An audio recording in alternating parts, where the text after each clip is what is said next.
glass artist James Stone returned from a scuba diving trip a changed man. I'm now horrified. I'm horrified and I'm frightened. That's why he uses his art to spread the message of going green.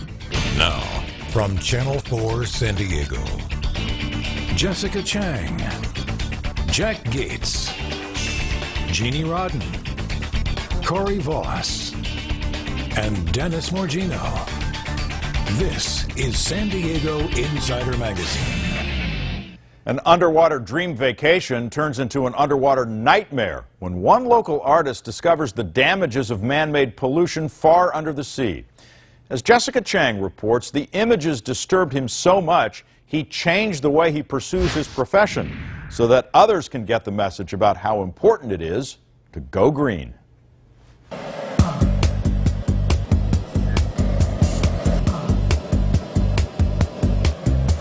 Creating underwater illusions out of glass and fire is James Stone's passion.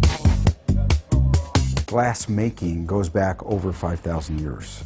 So being connected to something that has been in continuous development for 5,000 years is very exciting. But a scuba diving trip to Grand Cayman in 2006 turned his world upside down. There were no fish. There was no diversity. You had to go looking for them. And every place I went, there was destruction underwater. And as the picture unfolded, I'm now horrified. I'm horrified and I'm frightened. Frightened for our planet's future. His passion then became his calling. I'm 58 years old. I've had a wonderful life, great career. I've made lots of money, I've lost lots of money. With the time I have left, it's important to me to try and do something to give back. That desire to give back lit a fire in him. The glass, the flames, his tools became his outlet to convey a message. 80% of the fish in the ocean are gone.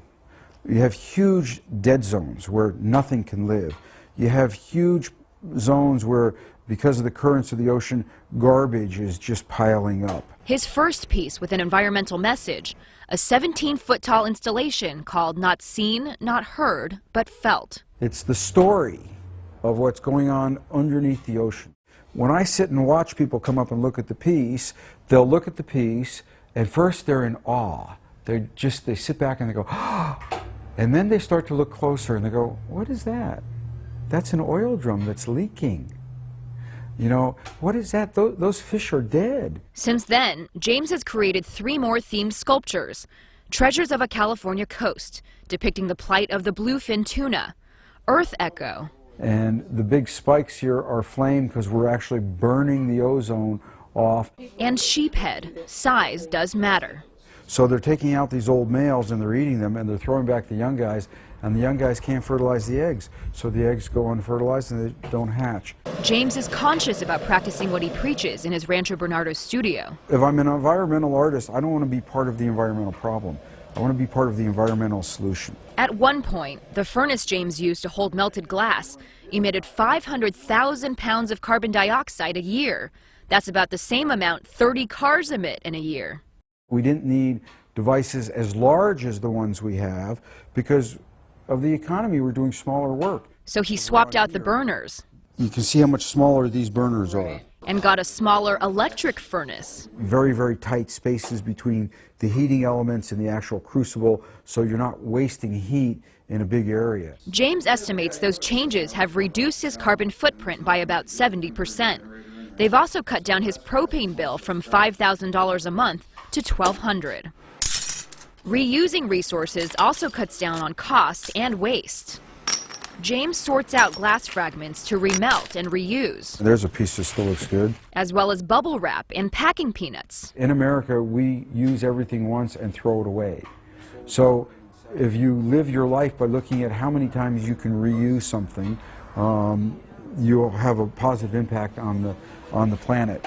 Whether it's as big as his sculptures or as small as the fragments he recycles, James's message is that every bit counts. That if I can just get people to recognize they can do something every day to improve the environment, a little thing. It's like, how do you win an election? One vote at a time.